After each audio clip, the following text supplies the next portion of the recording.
Hi everyone! So today, samahan niyo akong magluto ng creamy mushroom burger steak. And ito yung gagamitin kong mga ingredients. So, shiitake mushroom. Yung meron pala ako dito is whole mushroom, kaya hiwain natin siya into pieces. Then, we will have cream of mushroom and also burger patties. So, let's open this kasi na-tone naman na siya. And ito na yung mga ingredients na kakailanganin natin. So, magluto na tayo. Let's go!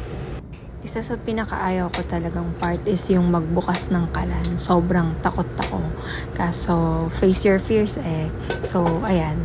Ako pa rin yung nagbubukas ng kalan. Back to the main topic. So, mainit na yung kawali.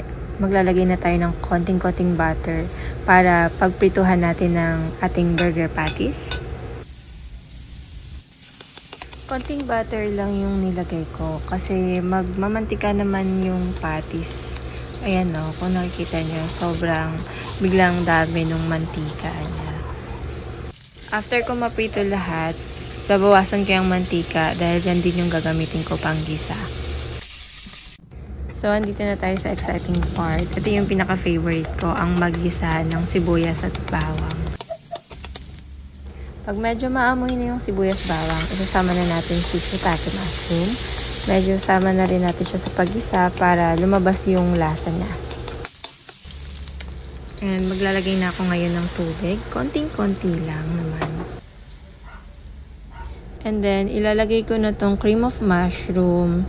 Ito yung magsisilbing pangpalapot ng ating sauce.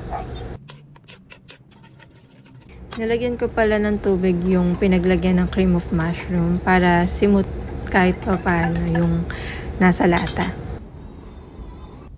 Katapos, lagyan na natin siya ng kalahating beef cubes. Nor baka naman.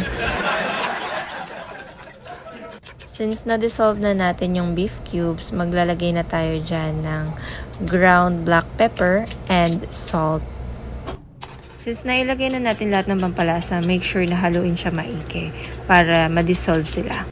Kapag kumulo na yung sauce, pwede na natin ilagay itong mga burger patties natin.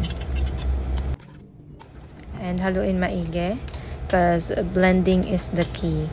Ayan, para mag-blend maigi yung lasa ng patties at nung sauce na ginawa natin. Finally, nakaluto na tayo ng creamy mushroom burger steak.